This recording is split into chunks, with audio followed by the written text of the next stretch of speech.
Hey guys, awsomeswagg80 here, back with another awsomeswagg80's end credits of the MCU end credits review.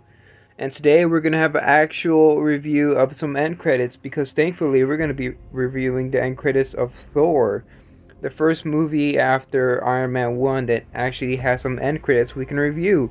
Gee whiz, gee willikers, gee shucks, gee golly. Now let's go frolicking down these bushes of the movie of Thor's end credits. Um, I mean, the visuals of this end credits they're pretty amazing.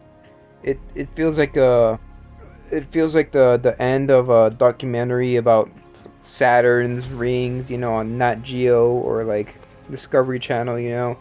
It feels kind of like that. I don't really know what space has to do with the movie of Thor. I mean, yeah, astrophysicists, Rosen Bridge and like all that stuff, and the Bifrost is like shooting into a space thingy. But I feel like they should have had a bit more scenes of like Asgard and all its beauty, or like New Mexico and all that stuff, or like the little symbols that come out of the Bifrost. I feel like they should have more Thor stuff in the end credits, but the space is cool. I mean, it's in the background. And that's where Loki fell into.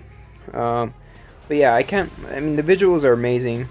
It's space, and I really like how it's not just space, but it's also the Idris world tree that Thor was talking about with Jane that he drew on their little notebook, and how like the little nebulas all form together. Well, not form, but they are together to show the Idris world tree, in space.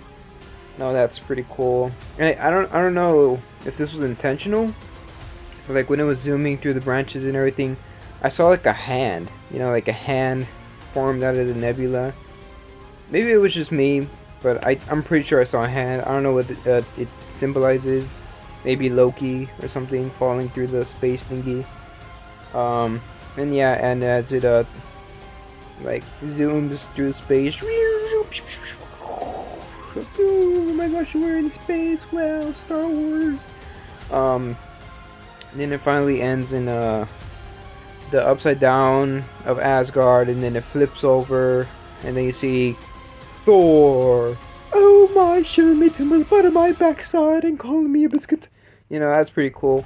I feel like that whole thing is like an extended scene of like the introduction of Asgard in the main movie, because it does that same thing where you're like upside down of on the underside of Asgard, and then you flip over to the top side of Asgard, but you don't really see the top side of Asgard. It just cuts to black, and then Thor with the little lightning coming out of the words, the letters, and all that.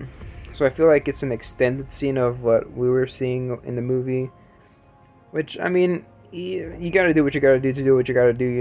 If you could save a few bucks on resources on making an end screen and title and credits thingy, then I mean, as long as it's visually good looking, that I can wait a few minutes for the post credit scene, then I mean I